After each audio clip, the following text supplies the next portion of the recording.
Welcome to It's Not About the Money, a podcast in search of grounded fundraising. I'm Heather, and together with my co-host Andy, we look beyond the quick tips and formulas. Join us as we explore the nuance and complexity of ministry fundraising. If you want to thrive in partner development, not just survive it, this is the place for you. All right, everyone, welcome back to the podcast. Today, we are recapping the episode with Steve Shadrach, and we have invited another special guest in today to help us with that. Andy, tell us more. Yeah, we have Mr. Andrew Nicholl with us. He is someone that we've asked to join us for a couple of reasons. First of all, he has been on support himself. He's raised his own support. He was, we kind of joked about this, born into support. He lived on the field in Russia with his family for many years since he was a wee lamb. A wee lad. A wee lamb. And has just known what it's like to grow up in that situation. Yeah, so tell us a little bit about yourself and what that was like. He's also, he said, kind of on the cusp between a Generation Z and a millennial, right? So also a kind of a younger voice compared to Heather and myself. Yeah, no, thanks for having me on. Yeah, my parents have been raising support even individually before they met, and then even before, obviously, they had me as well. And so I was joking with Andy earlier that I'm kind of a product of donor relations, both from my parents raising support and keeping that network informed and yeah, just close. That network knew a lot about me, even though if I didn't know them, because they were supporting our family. But then when I stepped in to raise my own support to go on staff with Cru, those relationships with those donors really carried over to my support team as well, because those people supported me as well. And so just kind of a 20 plus years of donor relations led to me being fully funded too, which is incredible. A shout out to taking good care of your donors. Absolutely. Yeah. Shout out. Yeah. Well, and God's intentionality in the people he brings into your life. Absolutely. Yeah.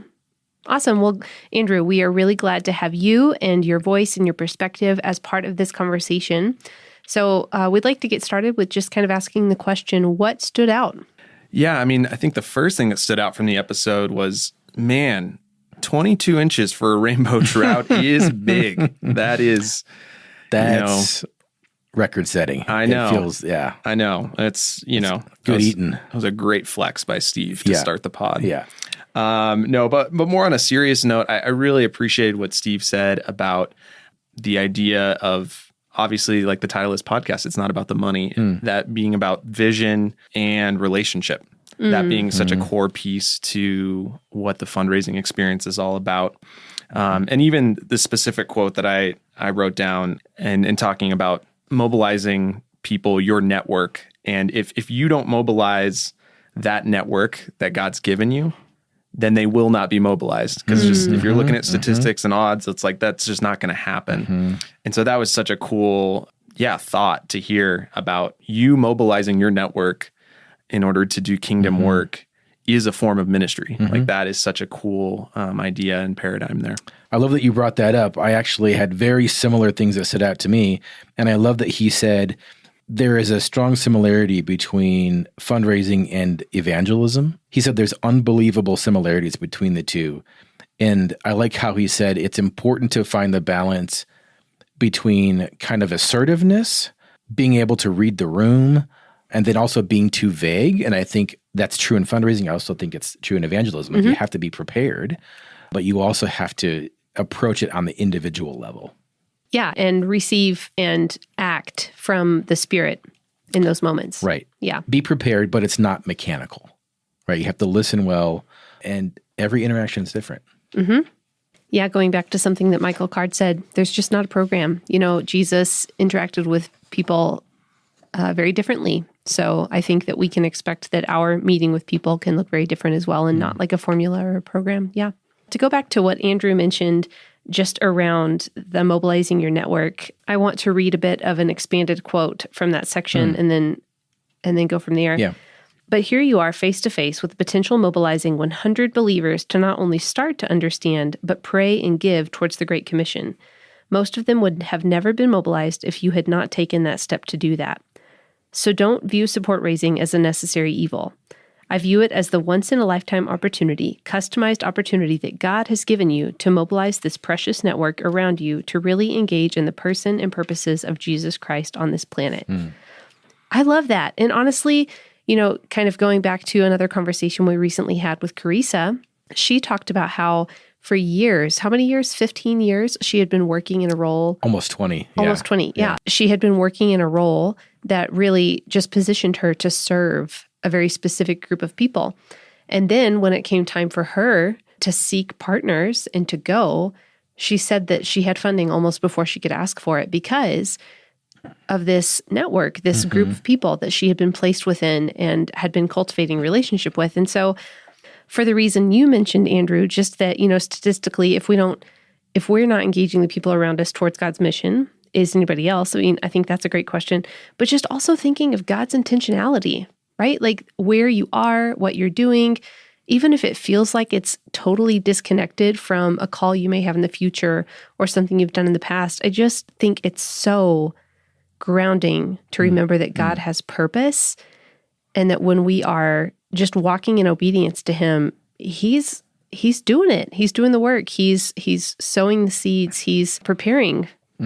Yeah. And to that point of that intentionality of that network, I think one of the things I got to see when I was fundraising as a younger guy, kind of in that Gen Z, maybe younger millennial age frame, and most of the people I had meetings with were older generations, and they were so encouraged to see, one, they were encouraged that as a young guy, I was still connected to faith, that I was still involved in meaningful ways. And then I was so involved in faith that I was willing to have this appointment with them and to talk to them about the vision that I felt like God had given me for the ministry. And that was a chance for me to minister to them and kind of encourage them and say like, hey, yeah, there's a next generation wanting to take that torch. That's cool. Yeah, I love that you brought that up because for me, it takes the focus off of fundraising itself and recasts it as mobilization. And then that takes it off of myself as well. Like, it's not about me and my needs and my expenses. It's about mobilizing this group of people. And just the realization that God has given each of us unique networks and unique connections. There might be some overlap sometimes, but a lot of times you could be the only person that's mobilizing that particular group. I love that highlight. And I think the result is, because of fundraising, you are forced, for lack of a better word, to reconnect to your church and to your community. And I think we so need that because we see so much disconnection in the society around us right now. And I think we're trying to solve that in our congregations. And maybe fundraising can really help that, actually. Yeah. A way to bring people together again. Right. And as a result, not a side benefit at all, but we're turning our hearts back towards our community. And we're also able very tangibly to refocus on the Great Commission. It's kind of easy to get focused on our local, what's going on in the area or whatever in our lives. And I don't think that happens if you don't have fundraising in this case, or it's harder for it to happen. And because of that, I think it's also easy to see why the enemy would oppose this. Yeah. So we're going to talk about that in a later episode too. Yeah, we are. Yeah. It's coming up with Dr. Moreau. That's right. Yeah. Something else that stood out to me that I'd love to discuss with you guys is just him identifying there is no one successful support raiser. Yeah. Andy and I feel like we talk a lot about how it's not a formula. You don't have to be a certain way. God calls all kinds of people into the space of seeking out partners. Yeah. So, yeah, I think that's true. Do you guys have any thoughts? I love that he kind of helped to break down, like, you don't have to be a joke-telling, backslapping, good old boy. Used car salesman. Salesman, like lighting up the room. And actually, and I've seen this too, I would agree with him, like sometimes the people that are a little quieter, a little more intentional, can really take it more seriously and really value that one-on-one time with a donor. And so they're automatically, intuitively in that one-on-one individual mode. And that can really be a benefit. Totally agree. And then I guess kind of piggybacking off of that, something else he said that stood out to me was it really comes down to character more than personality. Right. And that reminded me of a prior conversation we've had in just talking about, different figures we see in the Bible, and maybe from some metrics, they had influence or they had success. But then from others, I mean, their personal lives were a total mess, right? And just really thinking about, people are looking at your character. Yeah. More so than whether you're introvert or extrovert or charismatic. Yeah. Right. Yeah. What else, Mr. Nicholl? I think I totally agree with that sentiment as well. And just, being more on the extroverted side myself, right? And kind of wanting to woo or wanting to kind of convince someone that their money and their time and prayers are worth it for my ministry was something I kind of had to wrestle with in good ways, I think, where when I was doing it, like, I think there's a pressure to like, I have to make sure this time is worth it. And it's all about how am I presenting myself? And is this going to look good? Is this going to be, almost like a sales presentation? And I think refocusing, which I think Steve mentioned, but just refocusing and just, he mentions it in the God Ask a lot, that I'm not the one asking, God is asking, and God's already at work here in the ministry that, I'm going to be a part of. And it's kind of like, do you want to be a part of that with me? And that partnership aspect was so key for me to understand.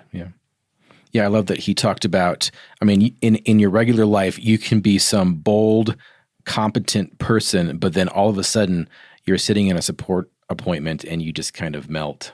And it really brings you to a moment of not crisis, but kind of a moment of just humbling. Yeah, humility is what I was thinking. Yeah, and vulnerability. And it comes back to this idea that we've been talking about, like fundraising is formative, right? It's uncomfortable, but maybe that's precisely the reason that we should be doing it. Yeah. Yeah, I think it's a unique opportunity that draws out things that the Lord is ready to work on, Andrew, I'm curious to hear what your perspective is on the whole social media thing. We don't have to spend a lot of time, but maybe you have a different perspective?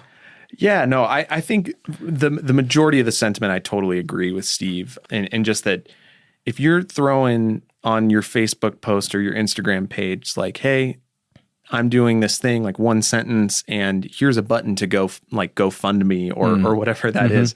I think I totally agree that's just not going to work. Yeah. And that piece of having those one-on-one conversations and being able to cast vision in that way and then ask in that way is definitely more effective. I would say that I think social media can be a useful tool to arrive at those face-to-face meetings. Sure. It can be a great way to get the word out, and it can be tastefully done, where that's going to come across people's feeds and people you care who follow you, and you can kind of almost be primer for another point of contact or whatever that looks like. But yeah, I think I agree with Steve in the fact that if you're throwing hey, here's the link to GoFundMe on your Instagram page, I don't think you're going to have a lot of success with that. And that's all you're doing. Yes. Right. Yeah. That's all you're doing. You're asking that to carry all the weight for you. Yep. Even if you have 1,000 followers, people don't really respond to that a lot of times. No. Right. Yeah. And it feels like the question you're asking is, what's the least I can do and still get funded? Like, that's the easiest thing to do, right? Make a post what you're doing already every day. Totally. And I think one thing maybe in my generation struggles with is kind of having that, like, I can post something to thousands of people, but once you get in a room and it's just the two of us, it's harder to communicate that, and it's harder to not hide behind that wall in the internet, I guess. And so I think that can be maybe a challenge point for maybe people around my age and my generation of, like, yes, post that thing on your Instagram page and be bold about it, because that, I think, does take faith and can be scary to really, hey, this is what I'm doing, and throwing it out there, but also follow it up with, but I want to take the time to have those one-on-one meetings, those times where I can explain the vision of my ministry in more than just a sentence post online. Right, because if it's just a sentence post online, it's hard for it not to feel like it is just about the money. Yeah. Perhaps, yeah.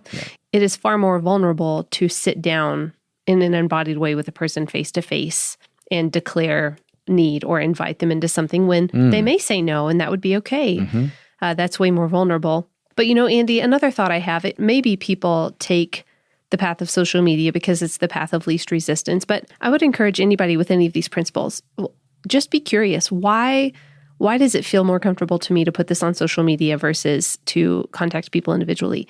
Why does that seem like the best option? If we kind of view the way we view the world as like glasses that we're wearing, take them off, think about what's informed that, and maybe it's something broken about what you believe about God or something you believe about yourself or something you believe about other people. And it's in that kind of being curious, asking questions, trying to get to that I think it really unlocks a deeper area of growth on this journey. Yeah, take some time to do some self-evaluation, self-reflection, pull on that thread a little bit. Yeah. And I also want to clarify and jump in that often I think that can be a step of faith in posting something that everyone in your community or network is going to see. And I know just working with college students for several years and being in that journey with them, like that's a big deal to kind of out yourself, maybe even as a believer and be like, hey, no, I actually, this is what I believe and this is something on social media. But then also to out, like, I believe in that so much, I'm going to step into this full time. I'm pretty extreme, actually. I'm one of those guys, right. And I think that can be a step of faith, but I totally agree that it can't be the only thing you do. Yeah. Right. I think it can be a useful tool, but it's a tool on the tool belt. It's not the main tool or the only one. Yeah. The only one. Yeah. Yeah, and actually, that's a great point because any of these tools, even the face-to-face, one-on-one appointment, isn't like the gold standard of it's going to work every time. It's just another tool in a tool belt of seeking the Father and seeking out partners, Yeah, absolutely. All right. So something else that Dr. Shadrach said that stood out to me was just around, he expressed that he used to do a lot of fundraising workshops, but inevitably at every workshop, somebody would come up with their kind of unique set of circumstances or their unique burdens that they felt like disqualified them or that made it too difficult. And he just acknowledged that he really didn't think circumstances were necessarily the key to success or failure. Curious what you guys think about that. Yeah, there's a really interesting conversation to have around that. And I think maybe I do agree with Steve that the circumstances around your fundraising and around your network maybe don't necessarily impact whether God has called you or whether you will be fully funded at one point. But man, I really think that it affects the difficulty of it. Sure. Just knowing friends who, some of them, because their communities were used to fundraising, their churches were used to fundraising and people doing that, that it happened in 3 months. And that was more my story. And then I also have friends and know people who it took 3 years to be fully funded. Yeah. And we're not talking about different, kind of the same amount. And I just think that the temptation could be just, oh, well, was the other person being lazy or not putting in all the effort and the elbow grease? And really, I think it comes down to the different backgrounds and networks they're from, and how that can be a factor in the difficulty, I think, there. Sure. Well, absolutely. I mean, there can be many reasons that somebody's background or network might vary widely from someone else's, whether that's ethnic considerations, whether that's just different cultural or experiential circumstances. They're a new believer, and maybe they don't have they started going to church for the first time. Totally. Right. I mean, you said so much of your, at least from your perspective, so much of your success was from the fact that you had this network of people that were already bought into your family's ministry in this world, right? And so that was an incredible circumstance in your favor. But yeah, Andy, like you said, if somebody didn't grow up in church, didn't grow up believing, is maybe new in their friend group to believing, that's a very different set of circumstances. Or even their own church just has a very different view on what's important. I mean, every church is a little bit different. So if they're part of a denomination that is very passionate about reaching their own city for Christ, well, it just means that your vision doesn't quite align. There's nothing wrong with that. That's just, you're kind of, and I don't want to use the word victim, but of circumstance in that case. And I think what he's trying to get at is he doesn't want us to use it as an excuse. Yeah. for fundraising. But I do think we need to acknowledge the reality that it's not the same for everybody. Yeah. Well, because even to go back to something we highlighted earlier, there's still a reason that you know the people that you know. It's not like, oh, you got the bad egg network or something, or you got the network that's just not going to show up for you. Maybe that network is going to support you differently than you would have thought, but there's a reason that the people around you are around you, and maybe that's not to ultimately financially contribute, but there is a reason. And so I would encourage people, even if you do find yourself, for example, in a church that maybe financially supports more local work and you feel called overseas or vice versa or whatever, just because that's the case doesn't mean you shouldn't still cast vision. Yeah. Even if it's not to the end of funding, even in the casting vision, even in the mobilizing, even in the planting a seed, there could be purpose, far down the line. Yeah. So. Good. Yeah, thanks for bringing that up. And I think, maybe if we had pushed back on Steve when he was here too, he would have said, oh, yeah, of course. But I think the main takeaway, right, being that you don't want to use your circumstances to be a crutch into that's why I'm not hitting the mark or that's what I'm not getting to that point. But with the acknowledgement of there are realities around different circumstances that really increase or decrease the difficulty. And I kind of had the golden ticket in that realm of there were so many people that joined my fundraising team that knew me, that had been giving to my parents' ministry for several years and were excited to do the same for me. And that's not always the case for everyone, right? I think this is a topic that it really warrants more consideration, more discussion. We need to dig into it deeper. We need to give it more time than we have today. Oh, absolutely. And we plan to. Yeah. Yeah, we've got a curriculum coming tuned. and a series on this. So, yeah. Okay, well, just kind of wrapping us up, was there anything you guys wanted to say in closing? Why is this important? What are you taking away? I think there's so many different things as I've written down as takeaways from listening to Steve share about fundraising. But I think I keep coming back to that idea of fundraising being a chance to minister and to mobilize your network, like that being such a paradigm shift for going into those meetings and contacting those people. It's, shifting the focus from, it's not about, I need to get this money right for this certain way, but how can I be ministering to these people? How can I be casting vision for God's plan and what God is doing and joining him in that is such a cool paradigm shift. Yeah. And I think for me, just stepping back, I always appreciate how Steve emphasizes the preeminence of Scripture and the importance of really being rooted in the Bible as you're processing your own fundraising journey and knowing that this isn't arbitrary. There are really good principles behind why we do things the way that we do. And I think also we can get lost in the weeds of the details of how we do things and how we set up meetings and how we follow through. But I think the ultimate filter is, how can I glorify God in my fundraising process? So that stands out to me. All right. Well, thank you, Andrew, again for joining us today and discussing Dr. Shadrach's episode. In closing, I just want to encourage all of our listeners to remember, as Steve said, there is no perfect technique. As we hope you've heard us say over and over, God is fully aware of where he's placed you and what he's called you to, and he has purposes in this journey. And we hope you're encouraged to just remember that he is faithful. Amen. Thanks for having me, guys. All right. Until next time. It's Not About the Money is presented by Provisio Fundraising Solutions. Provisio equips support-based workers with flexible training, practical resources, and one-on-one coaching. Find out more at provisiofundraising.com.